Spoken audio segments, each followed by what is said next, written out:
So, good evening. I'm not sure I can quite live up to that billing, but we'll see what happens. So, let me just, because I don't know most of you, let's just check. How many of you practice silent illumination already? Just a few, okay. How many of you don't practice meditation at all? Okay, so we have some practitioners of various methods and some are not practitioners at all. That's fine. This weekend I'm focusing on the method of silent illumination. But I actually want to start by giving a more general introduction to practice so that we can place silent illumination as one of the methods that we use. So for those of you who are not doing any practice, this is also quite appropriate, so that's okay. There are quite a lot of different methods of meditation. And sometimes there's questions to which one should you use, which one should you try, which one's the best. I want to try the best, I want to do the one that's the most efficient and quickest. That's what people often like to do. But of course, which one's the best depends on your situation at the time, depends on your state of mind, depends how easily the mind settles or how difficult it is to settle, depends what's in the way of it settling. So there isn't any one best method, but there are many quite suitable methods, and they have different qualities. There are differences between them, and so it is worth knowing about several different methods, so you can have a sense about what's different between them, what you can make use of that's maybe missing from your current practice, and so on. And there can be something missing from your current practice. This is one of the problems that we can get into. When I was here a few days ago on Tuesday evening, I suggested to you, those of you who are here, to reflect on your motivation for practice. What is it that brings you to practice? Why might you want to practice? This isn't a trivial question actually, and it's very relevant to talking about silent illumination in more than one way. The first way is to consider what distortions might arise in your practice depending on your motivation. It's very common that people are looking for meditation to help relax, to help relieve stress, to help feel more at peace. That can be a very useful side effect of practice. But if that's your motivation, then there's a risk that you get attached to a quiet mind and you don't take the practice further. You don't, for example, cultivate insight. You find a way of sort of burying some of your stress and hiding from it, and then you freeze at that point. It can be an opposite problem. Some people approach the practice out of curiosity, maybe an intellectual curiosity, something like that, and they get too involved in theory and understanding, and they overlook the importance of calming the mind down. So we can get distortions in our practice in one direction or another, and one clue to these might be what's motivating us to practice. In essence, if we're seeking to use practice as an escape from some stress, then we may well find some escape, some way of hiding, but we haven't cut through the root of the problem. And if you know the life story of the Buddha, you can see that he encountered this problem. After he left the palace and went seeking, he learned very many methods of practice. But these were all methods which pointed towards calming the mind down, to settling the mind down, to reaching very deep, peaceful states. And he became very accomplished in these methods, but he wasn't really fully satisfied. Because what he found was when you came out of these states, the problems were still there. He was looking into the question of suffering, and by shutting the mind down into a deep stillness, he wasn't suffering at the time, but then when he came out of that state, still there was suffering around him. He hadn't solved the problem. It was a way to hide from the problem. I'm not going to go into detail of the life story of the Buddha, because most of you know it. But you'll know that eventually he adopted a different approach to the practice. He sat under the bo tree and watched the contents of his mind. He watched the stories in his mind unfold themselves in front of him. And he didn't try and cut them off, subdue them, hide them. He just watched them flow through the mind. In this way, he began to see how suffering was created, how our tendency to want things sets up tension. I want something I don't have, as attention. Or I have something I don't want, as attention. We create our own stress. And hiding from it for a while and then coming out again doesn't change that. But realizing that we're creating it ourselves, observing that process in action, then we have the possibility of cutting through the root of it, stopping doing it. And this requires the insight. This is the technical word, insight into what we get up to in the darker corners of our mind. We need to realize that we're causing this trouble for ourselves, and it's not actually necessary. We can let go of a lot of this seeking, craving, aversion. This practice of silent illumination addresses this in this word illumination, which is a word which people can find difficult to understand. Because of course it's just a word, and we have an everyday meaning for the word, but it's meant here in a somewhat metaphorical sense. If we take the name of the practice as silent illumination, we might think it's something to do with sound and light, but it's not actually either of those. These are metaphors. Silence is nothing to do with the sound, and yes, in some sense it's a very good metaphor. And illumination is not literally to do with light, but it's a useful metaphor. So what's it pointing at? You can practice silent illumination in a noisy place. It's more convenient to practice it in a quiet place.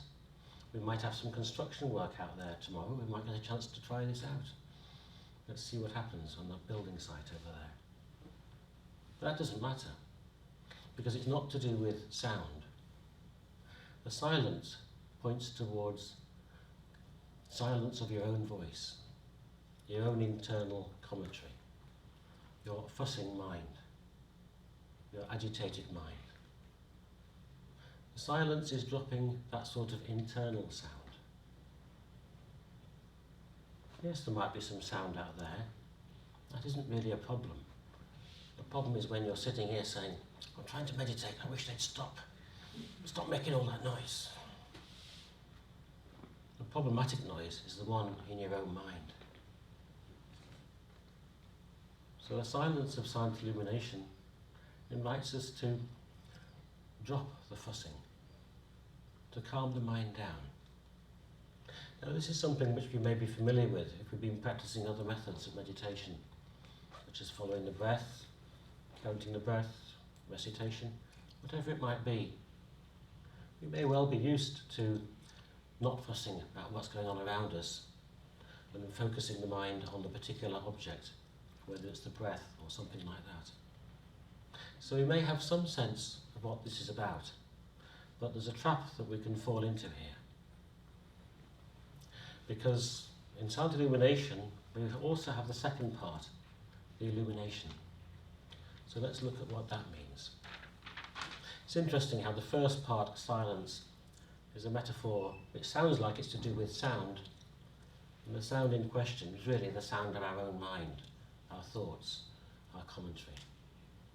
What's the illumination? Well, it's interesting. It really relates to insight. It relates to vision, but metaphorical vision. It relates to light in that sense. It relates to seeing through, which is a way of saying understanding, realizing.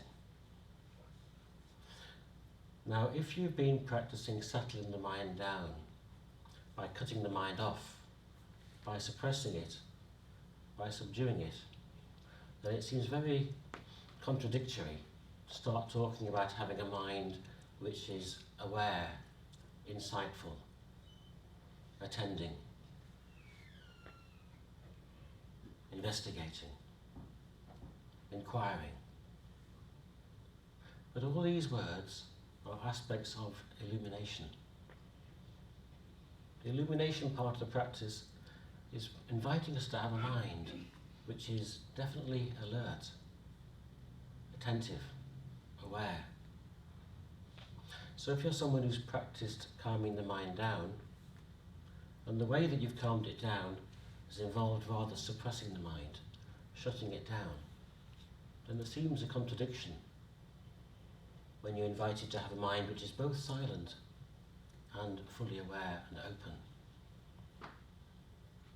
If your technique for getting your mind silent has been to switch it off, how can you practice silent illumination?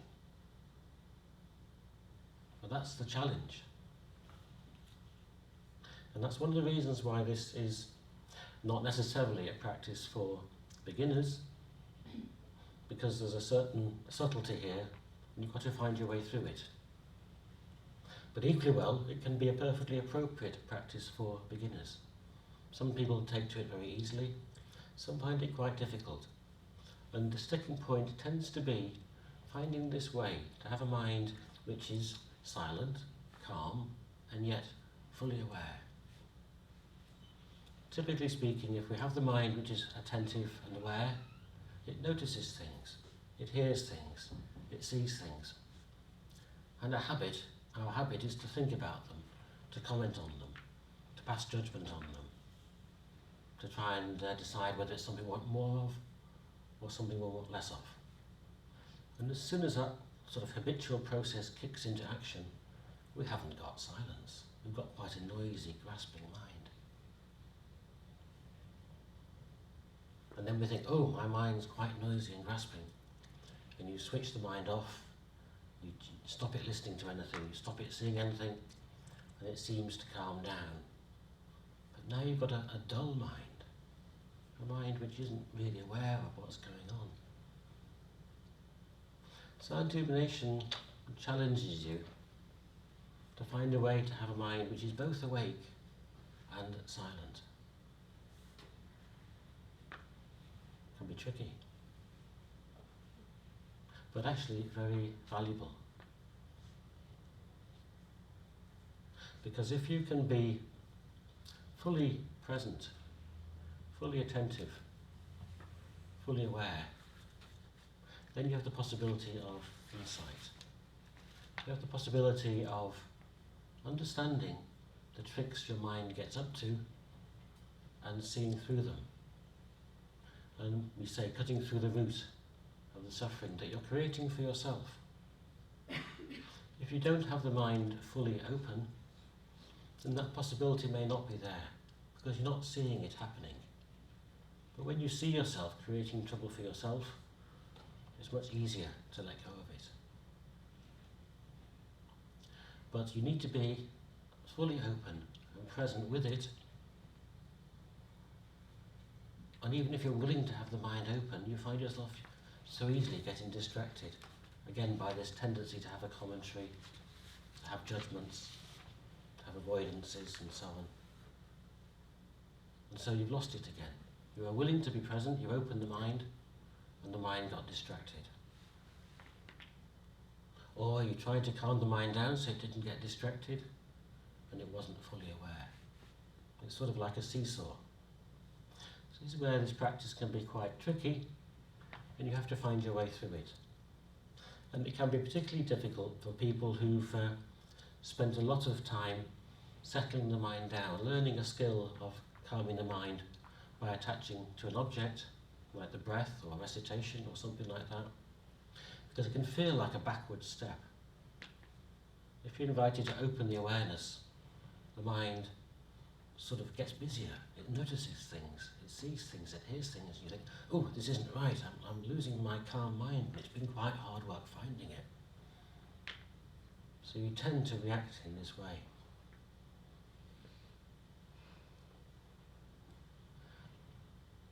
So we're looking at balancing out both of these aspects of practice. They're not actually two aspects. They're sort of different attributes of one state of practice. We talk about them in these two ways as illustrations, as pointers towards training the mind. But look at it this way. If the mind is totally aware, then it is also calm. Because if it's not calm, then it's not totally aware. It's focusing on its own internal generated noise. So a totally aware mind is a calm mind.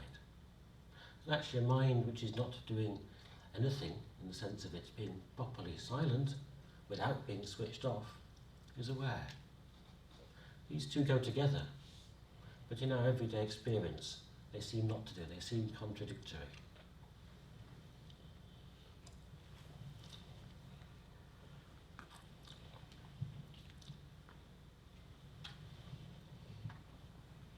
So these two correspond more or less to the two traditional aspects of practice. Samatha, calming the mind, or vipassana, investigation of the mind. This practice brings these two together into one practice. And it brings them together because they're not really separate, but in everyday language and from the point of view of someone who's approaching the practice for the first time, they can seem different, and it's helpful to talk about them separately so you can have something against which to check your practice. And what I tend to say to people is, look at your practice and see which of these two is the weaker aspect. If you've been practicing settling the mind down, it may well be you have a sense of the mind being fairly still and peaceful. How is your awareness? How is your attention? Is it wide open, or is it rather narrow? If you've got a sense of having a fairly clear, bright mind, attentive, how is the silence aspect? Is the mind, shall we say, just witnessing and present, or is it interfering? Is it picking and choosing as to what it wants to pay attention to? Is it excluding some parts of awareness and favouring others? At this very moment now, you could just check the state of your mind. I think you're all fairly attentive and present here in the room. What's your mind up to? Is it judging what I'm saying? Is it remembering something from some other part of the day, some other part of your life, and is it telling itself a story about that and not present in the room at all? What's your sense of just sitting here now? Are you present with a mind which is open but quiet? Or are you not fully present? You have a mind which is not really very open or not really very quiet. Are you distracted? So this is something which we can do as a formal sitting practice, but it's also simply a question for any time, any place. What is the state of your mind? If you're practicing silent illumination, you should know the state of your mind, because that's part of your awareness. Because you're aware of everything. You're aware of being in the room, maybe some sounds, a light, maybe you hear some traffic or some footsteps. You're aware of these, but you don't do anything with them. You don't start wondering who's walking around outside. You don't start passing comments on they should be standing still and listening, they shouldn't be walking. You just may hear them, but there's no need to comment on them. And if you're feeling a bit dull and tired, you will know that because you're aware of the state of mind. And if you're feeling a bit excited or something like that, you'll know that. And this links back to my previous question about motivation to practice. If you don't know your motivation to practice, there seems to be a gap in your awareness.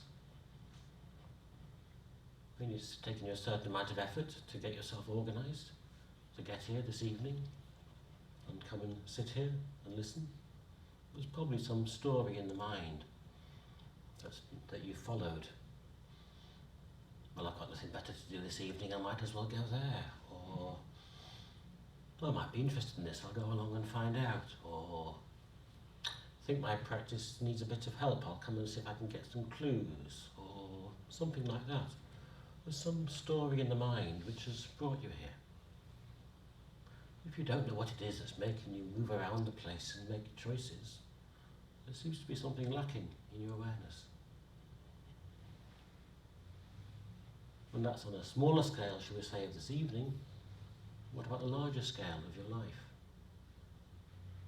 Do you understand what's making you make choices? What's driving you? What's moving you around? If you don't, there seems to be a gap in your awareness.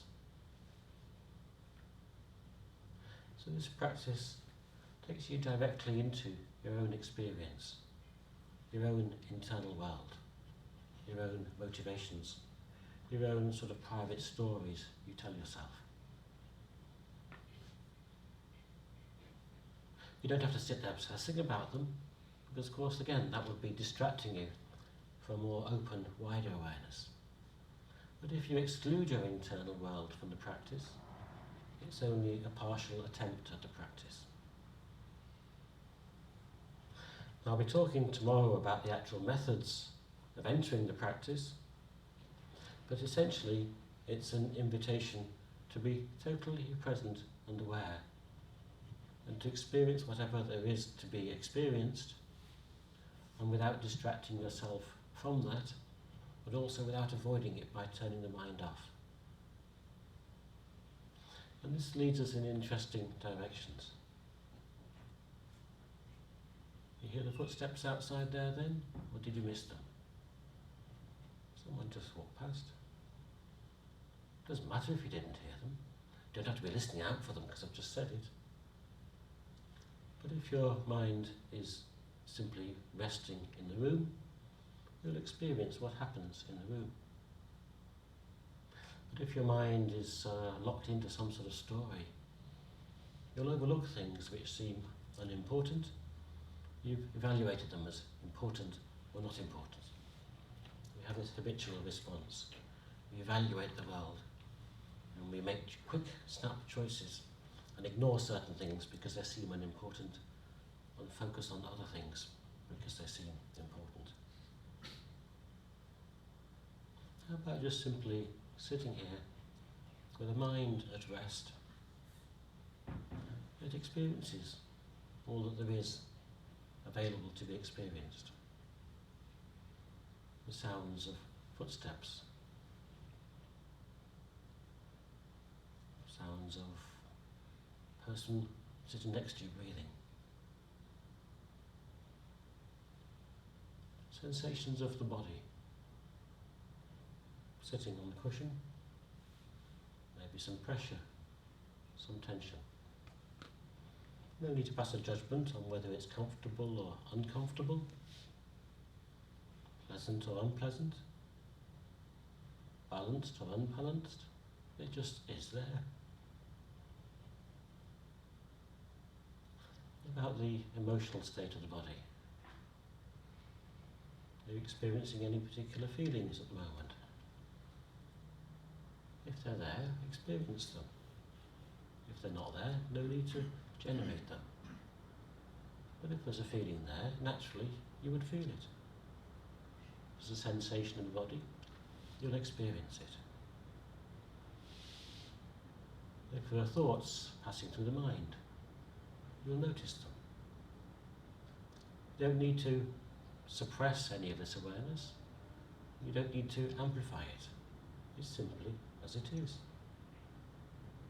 So there's some sensations of sitting. There's some awareness of the space we're in. Some awareness of the activity of the mind. And we're not doing anything about it. The awareness is the illumination. The silence is the not doing anything about it. And both of these are critical. The not doing anything about it allows the possibility to have the mind totally open. If you're doing something about it, as I put it, then you're narrowing the attention down onto whatever part of the experience it is that you're doing something about. You're paying more attention to this or that. You're judging something else. So doing nothing about it is the silence, and it's what allows the awareness to be total. And the illumination is the awareness being totally open and present, and it allows you to notice your tendency to react. It allows you to notice how you react. It allows you to notice the habitual responses arising, to see your own patterns, and maybe to let go of them, because as you see them, you think, oh, what's the point in that? Why am I doing that again and again? Or maybe it's something which needs to be done, and you'll do it. But you're discovering how you tick. You're discovering how you create your own experience, and it's not always for the good. We create difficulties for ourselves and for others. And we can witness this process in action. Someone once said to me, he could see himself selfing, and it wasn't a pretty sight. He could see some of the tricks he got up to, often unaware, unconsciously. But with the mind still, he could see it going on, and he felt uncomfortable about the way his mind was being used by himself. And of course that gives you the possibility of change.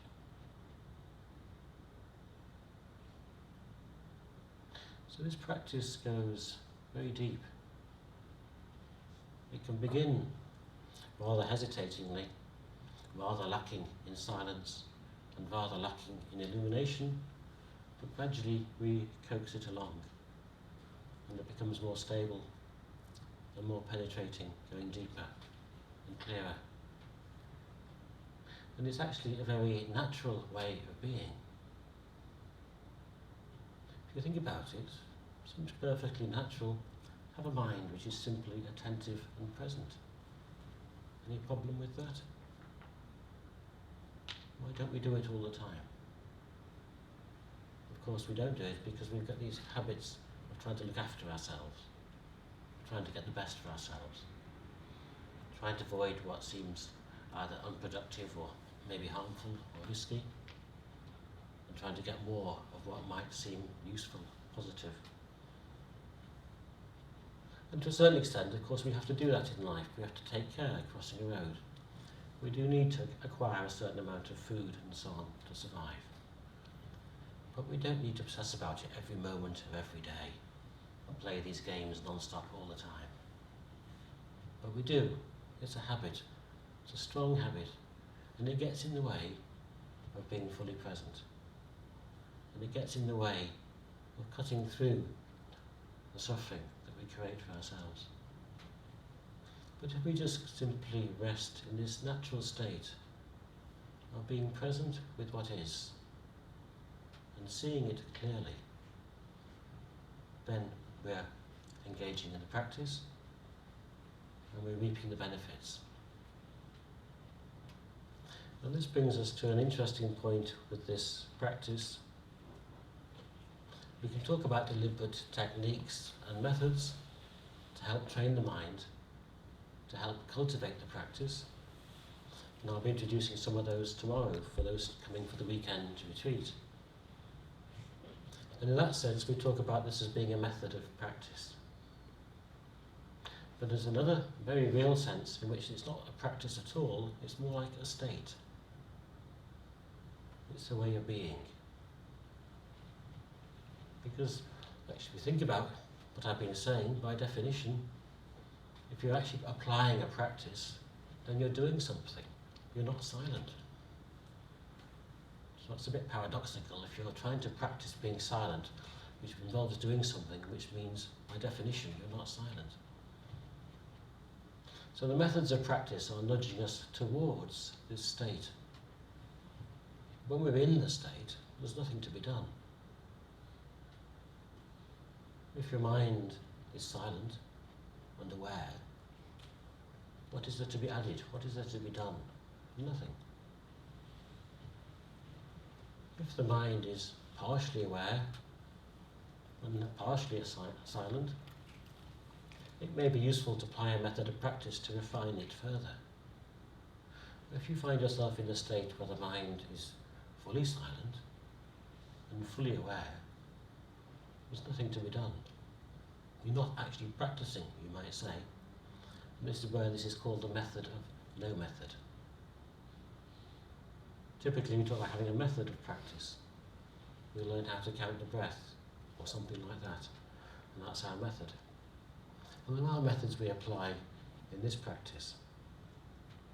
But ultimately, we let go of the method. We are just present in that state. And because we're present, we can recognise that state, and we can also recognise when it slips away.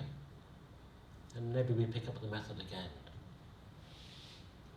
But don't fall for the trap of thinking the method of no method means there's no need to practice. The no method comes after you've practiced. It's not a sort of a get out of jail free card, if you know what I mean. We have a game, Monopoly, the get out of jail free card. It means you can bypass. Yeah, actually, some people can bypass. Some people can just hear the instructions, say, yeah, I know that state. That's how I am. It's okay. And they might be right. Not everybody's mind is so knotted up and confused, but most people's are. So some lucky people, actually, yeah, that makes sense to me, yeah, I can do that, and they do. But very few. So mostly what we do is we apply the methods of practice, and we get some sense of having some degree of the mind being silent, some degree of the mind being aware, and we realise neither are fully so, and we apply the methods and develop it and take it further. And then we might find ourselves in a state where we think that this mind is really quite still and clear. And we look deeply into the mind, and we probably find it's not yet completely still and clear. The idea that this mind is quite still, I'm doing quite well, no, maybe not. Maybe I'm already getting a little bit excited and not quite still. We're very sort of grasping people, aren't we? Very sort of trying to seize on to accomplishments and feel proud about them. So we notice the mind, my mind's pretty still, but it's actually not completely still. I realise there's some activity there, some disturbance maybe even some discomfort. Well, my mind's pretty bright and aware.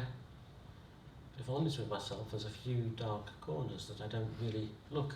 I need to sort of still continue to develop my awareness. So this isn't yet the method of no method. But there can also be the point at which actually you are just simply present and still, and seeing, and hearing, experiencing, feeling. And you continue doing that. And things make so much more sense because you're seeing everything sort of fitting together. This is where you get the potential to see through some of these patterns, some of these constructions, and let them go.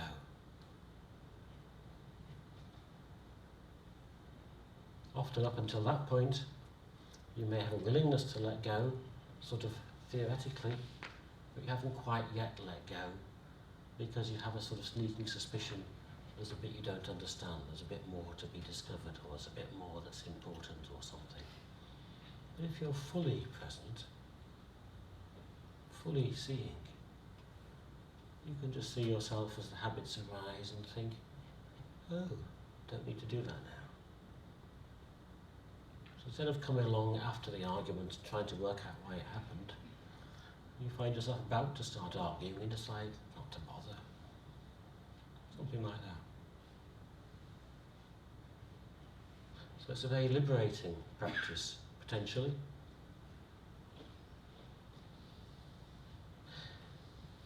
And it's this tricky balance, we'll come back to this, about cultivating awareness and yet not reacting to that of which you become aware. That's the silence. And if you've got a mind which has been training itself to be relatively silent, but it's been doing so by switching off the awareness, there's this seemingly rather big step of opening the mind, opening the awareness, and potentially disturbing your so-called silence, which actually is a form of dullness rather than silence. But it feels like a backward step.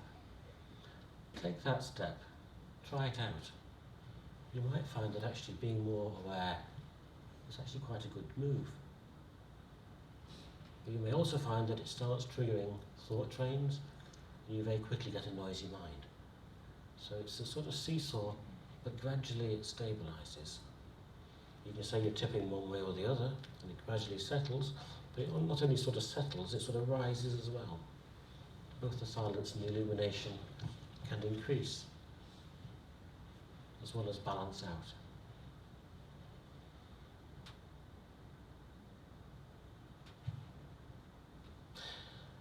So I spoke about the Buddha, and we can trace his practice right back. It's one way of interpreting the Buddha's story.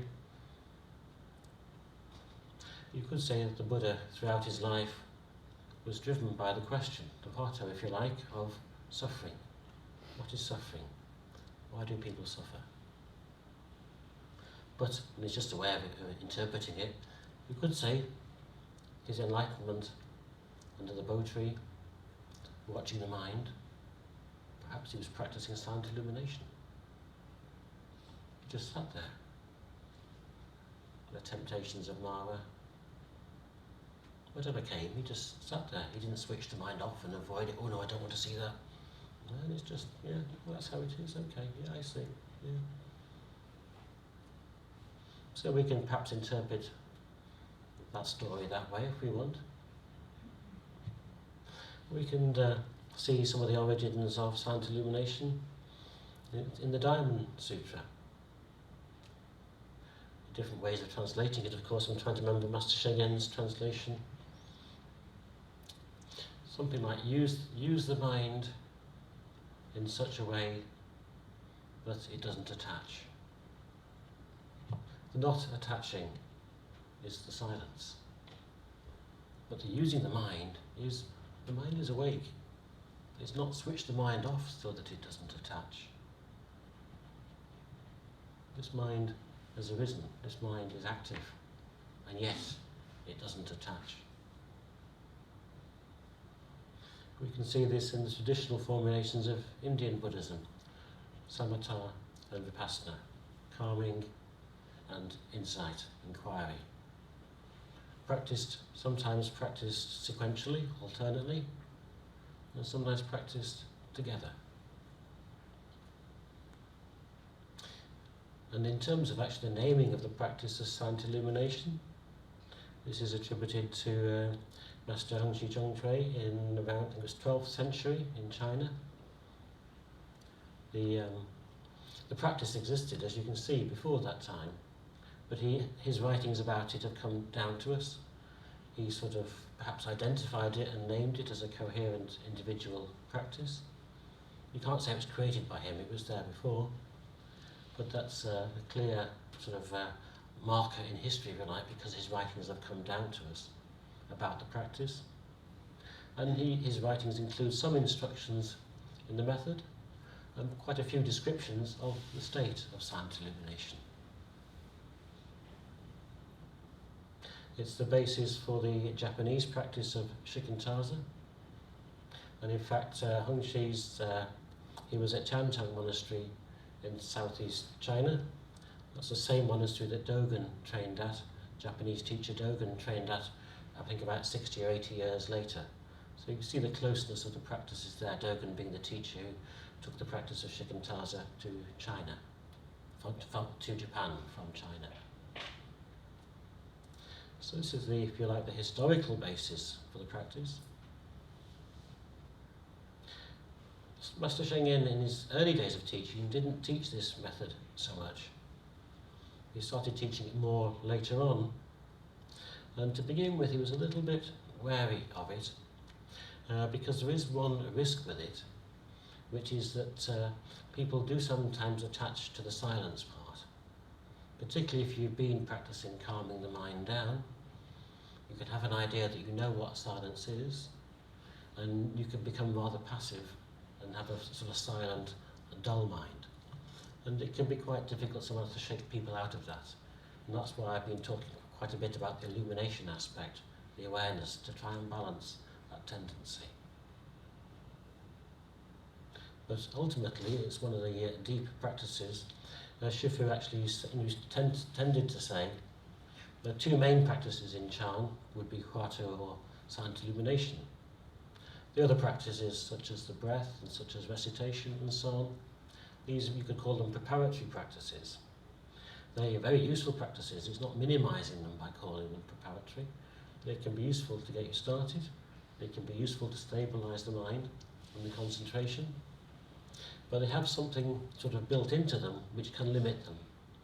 Because by the narrowness of the attention, on the breath, on the recitation, whatever it might be, you're blocking the attention from being fully open. There's a sort of inbuilt limitation that tends to be in these methods. Whereas the methods of Huato and silent illumination don't have these limitations built in, and that's why these can take you all the way. So whether you start with a preparatory method and use that to settle the mind down, and then switch to another method such as silent illumination, that's one approach. Or maybe you find that actually you can practice silent illumination from the beginning. Or maybe you think you'll try practicing it from the beginning, when you find it's just too diffuse, you can't quite get the sense of how to have the mind which is both silent and aware. It doesn't sort of make sense, it doesn't gel. Well, that's okay, then you use one of the preparatory methods to settle the mind down, and then maybe later on you try and pick up silent illumination. And actually this is part of the practice, is to be aware of how your mind is reacting to the practice. Another aspect of illumination. How is this practice going for me? How am I reacting to it? Is my mind scattered, or is it stabilizing? So there's a sort of built-in feedback here, because part of the practice is to know how the practice is going. If you don't know how the practice is going, it sounds like you're not very aware, so it's not going very well. Maybe it's not going very well at the moment, but having realised it's not going very well, you adjust a little bit and it sorts itself out. Or maybe you never can quite get it right. You just have to see how it goes, you have to try it out. It's not really easy to say in advance how it's going to work for you, but you can try it and see what happens.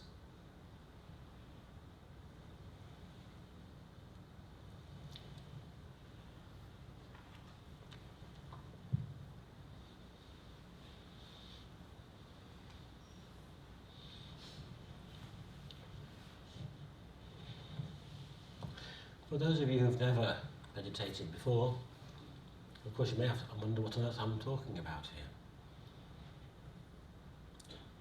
But it's a curious phenomenon that people who've not investigated meditation, the question often doesn't even arise as to how you can use your mind, how you can train the mind.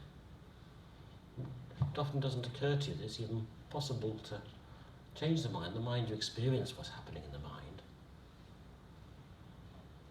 But actually that's what these methods of practice are about. It actually is possible to train the mind to use it differently. We can train the mind to be calmer. We can train it to be more insightful.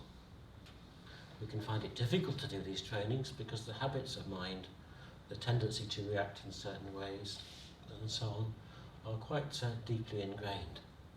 So meditation can be quite frustrating at times and quite tricky.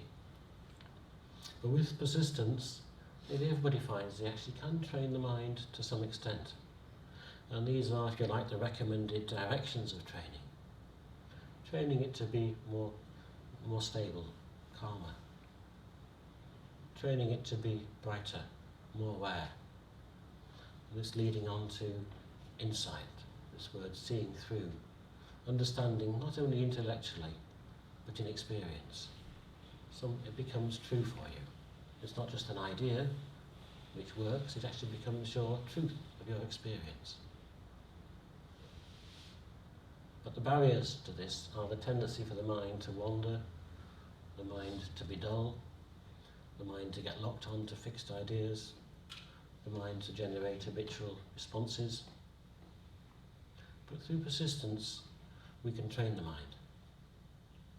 And if we can train it to settle more and more fully, and at the same time to be more and more attentive and aware, then we're cultivating a mind which is very different to the average state of mind of most people, which is rather locked into loss and gain, locked into seeking, locked into avoiding, locked into fussing. If you can find yourself to a mind which is still and clear, then not only are you relieving your own suffering, you're finding yourself more able to be present with others. You find yourself to be more able to be present for them. And actually you're helping others as well. So we might cultivate our practice initially to get some benefit for ourselves, to relieve our own difficulties. But if we get stuck in a mind which is just shutting itself down to try and protect itself from the difficulties of life, then we're not going to even fully relieve ourselves, never mind anybody else. But if we can find a mind which is completely free, a mind which is completely open, then actually we find that useful for others around us as well as for ourselves. They can be heard because we're not hiding from what they're saying. They can be seen. And we can help because we're not really calculating what's good for us and what's good for them. We just see something needing to be done and we can do it.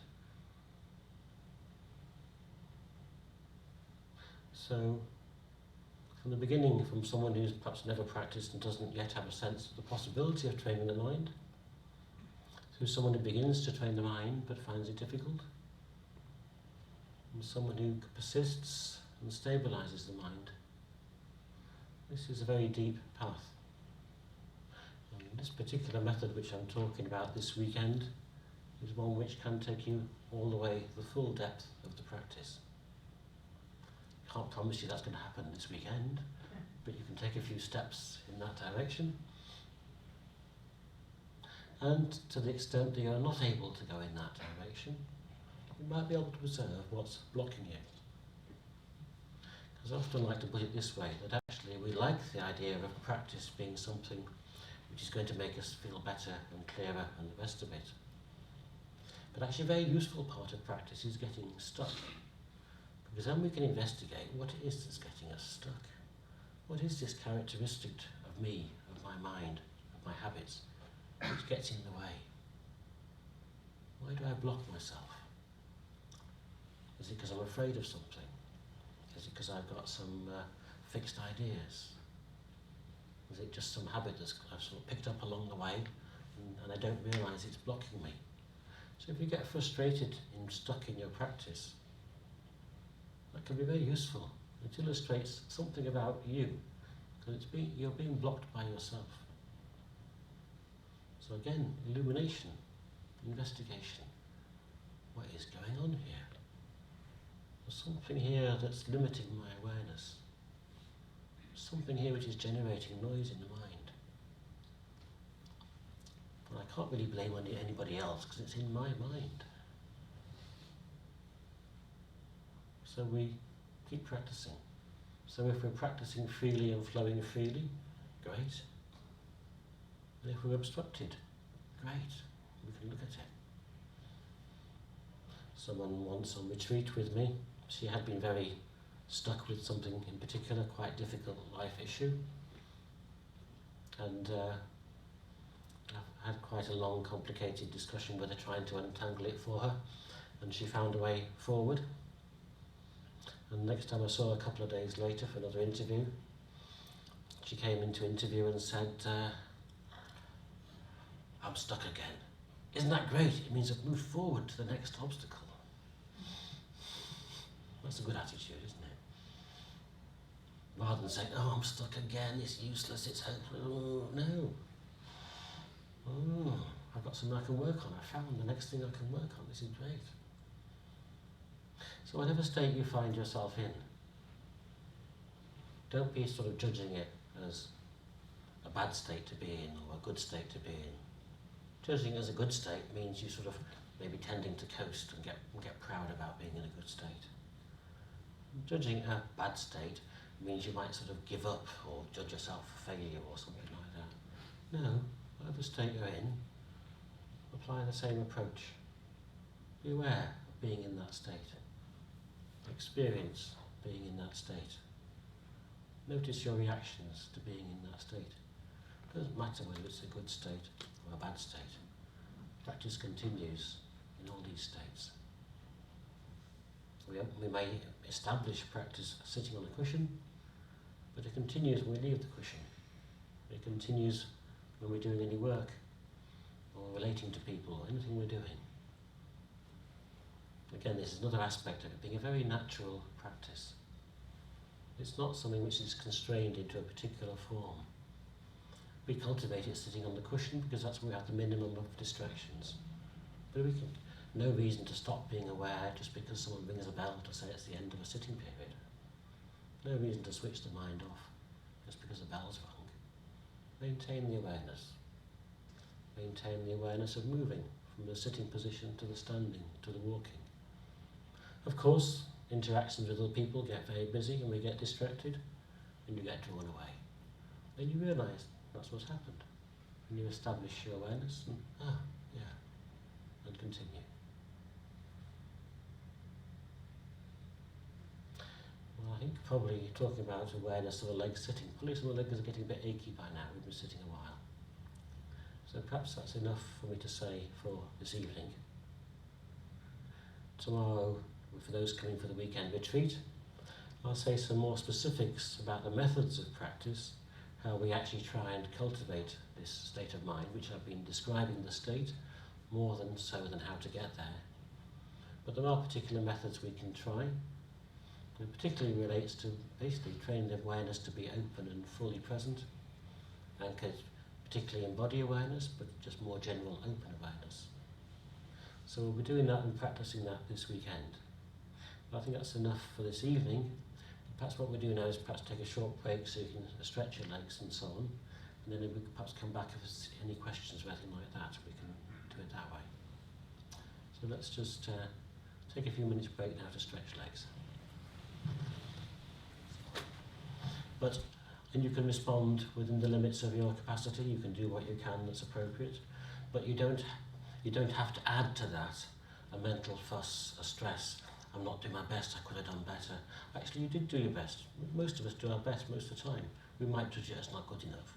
But actually, you've done what you can do. You've responded in the way you can respond.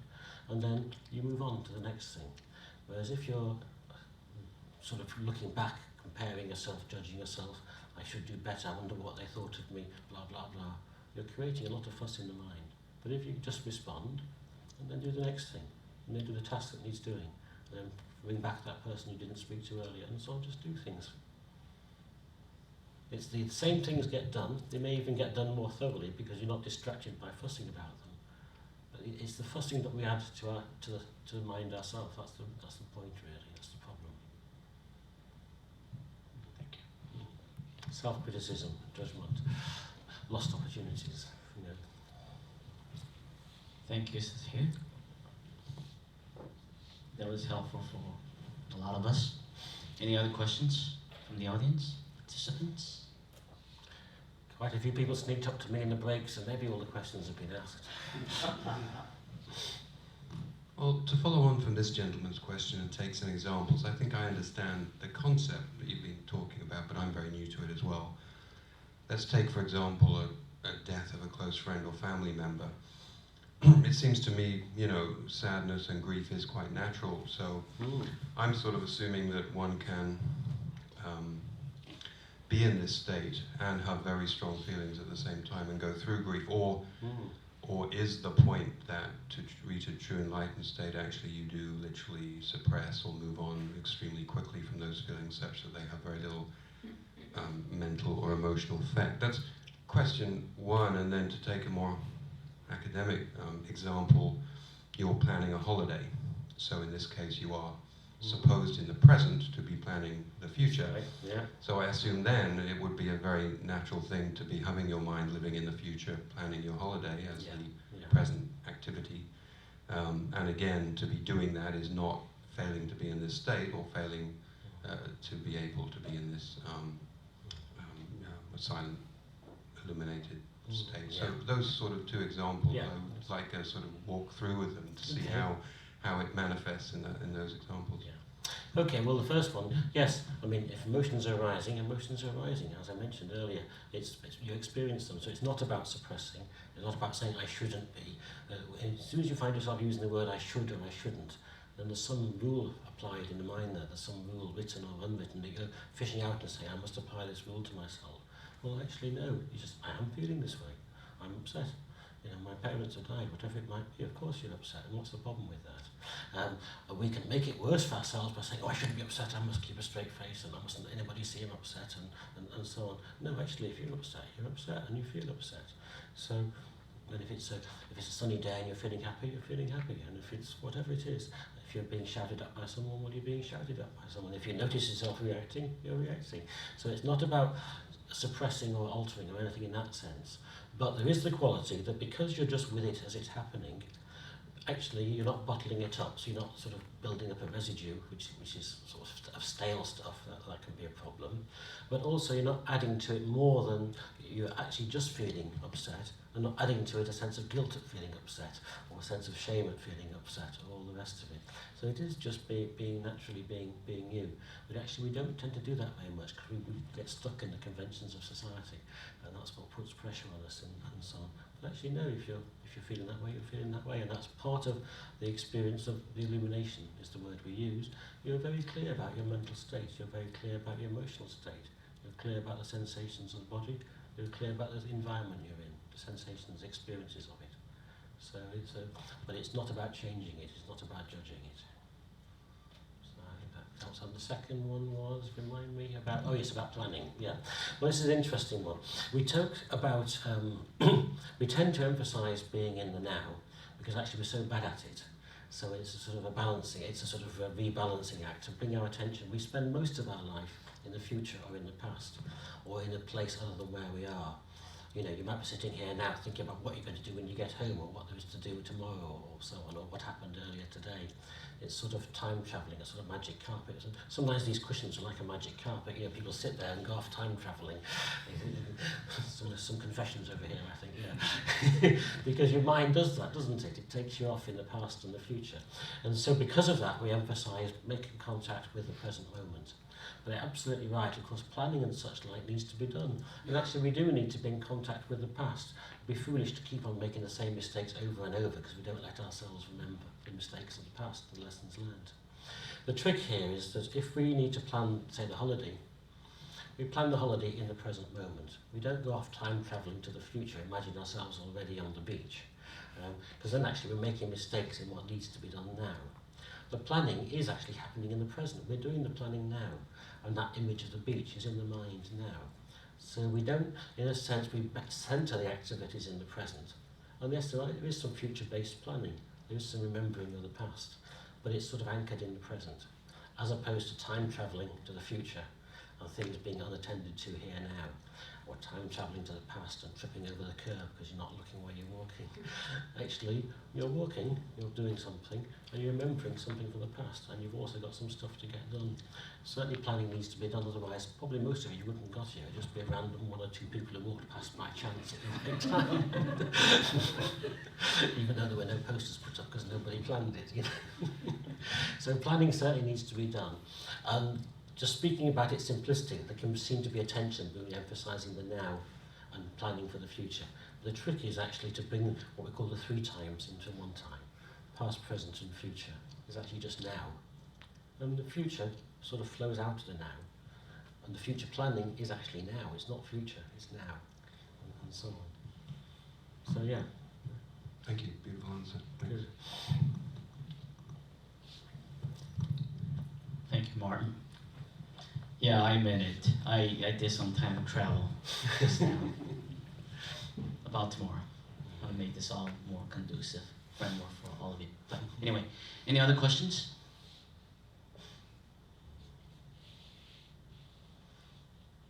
Silence. Based on illumination.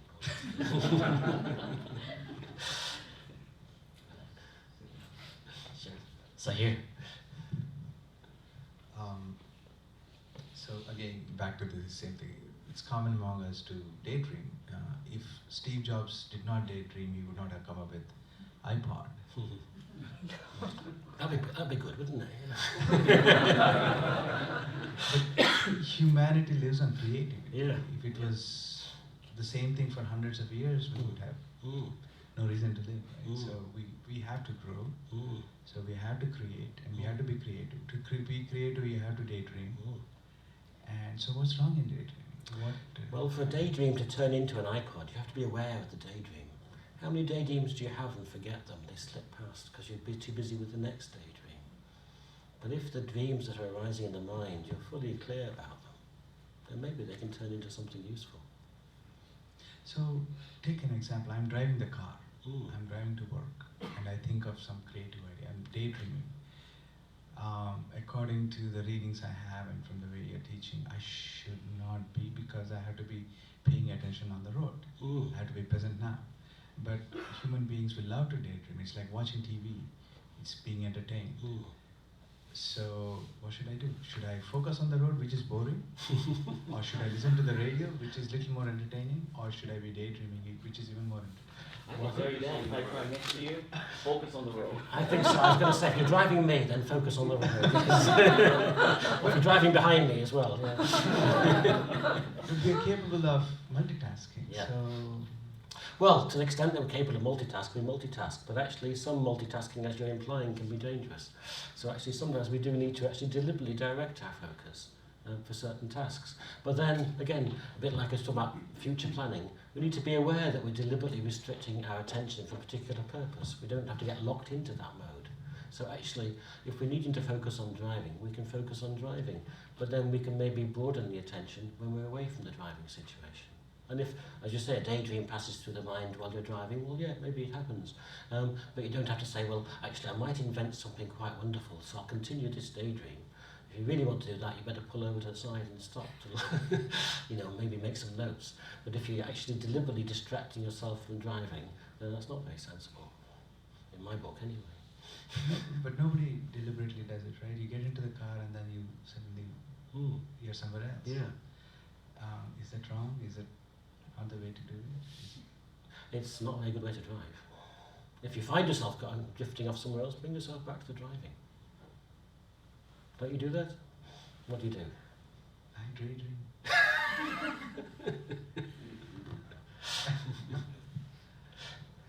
Seriously, is it possible, humanly possible, not to think of something else while we...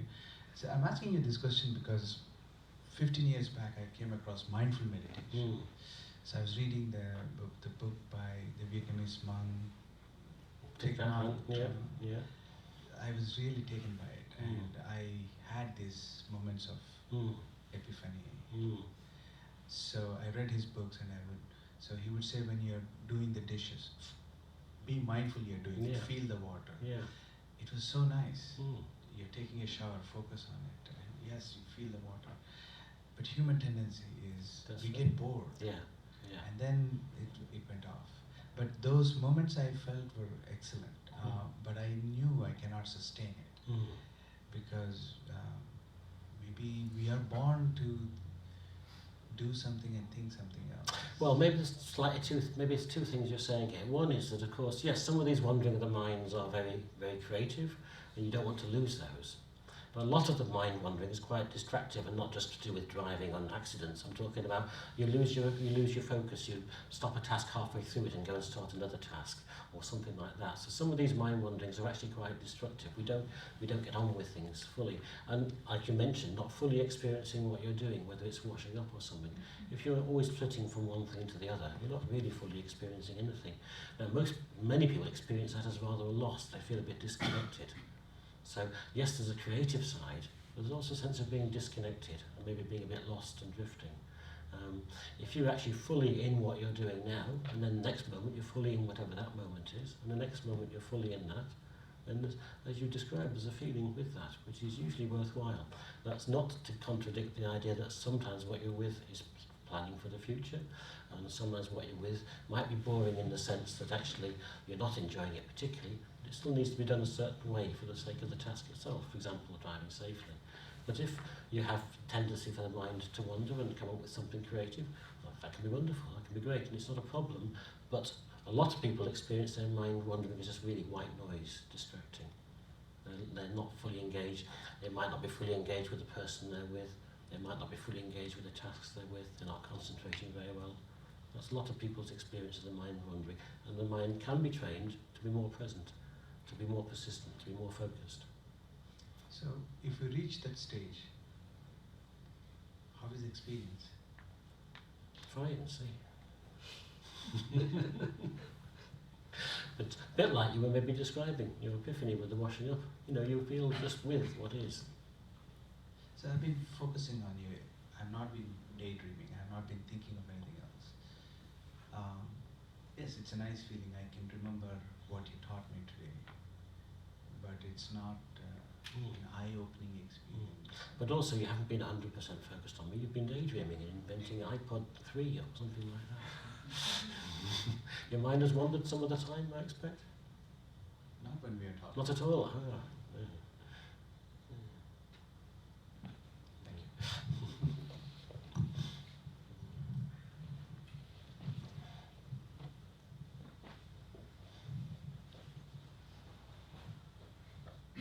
Thank you, Sahir. It's Sheng. So you talk about the silent illumination, and you also mentioned the silent settling the mind and investigating the mind. So what's the difference between silent illumination and settling mind and investigating the mind? And the second question is that when you are doing silent illumination, and when you start to inquiry, should you continue that process, or should you go back to your method? Okay. Well, the silence of silent illumination can be the calming of the mind that you do with other methods. But sometimes the calming that you do with other methods involves an element of shutting the mind down.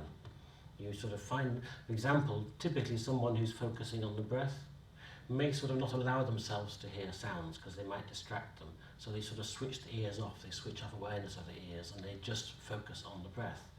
So that's a form of silence, you might say, because the mind doesn't seem to be wandering anywhere, it's just paying attention to the breath. But it's a silence which is limited, it's a silence which is achieved by putting your hands over your ears. And so actually it blocks the possibility of the mind being fully open and aware, because you've achieved that sort of silence by switching the mind off, switching the senses off. Whereas the silence of silent illumination is a silence of mind, a silence of mental activity, if you want, a silence of responding, even though you have the senses wide open and they're stimulated.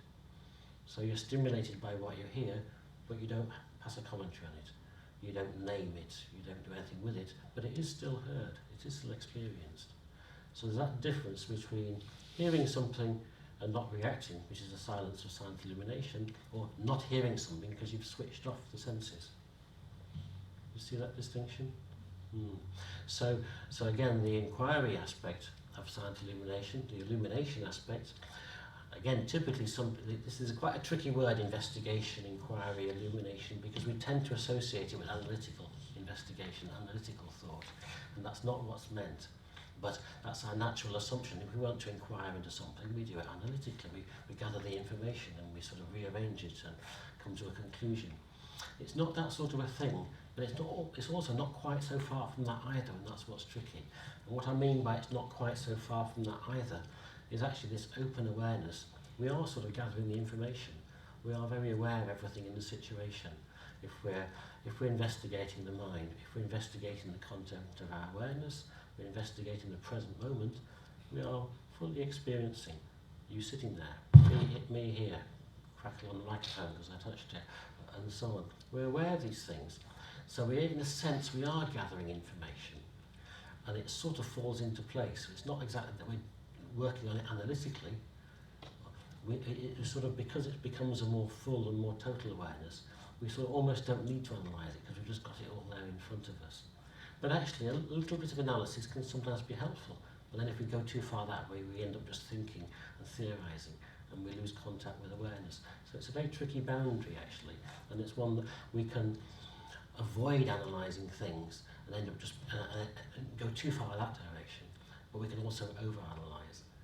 And sometimes a little bit of analysis is helpful, but usually too much gets in the way. And we sort of tend more towards not analysing, just being present, being with. And we sort of think, makes sense now, clicks. Okay.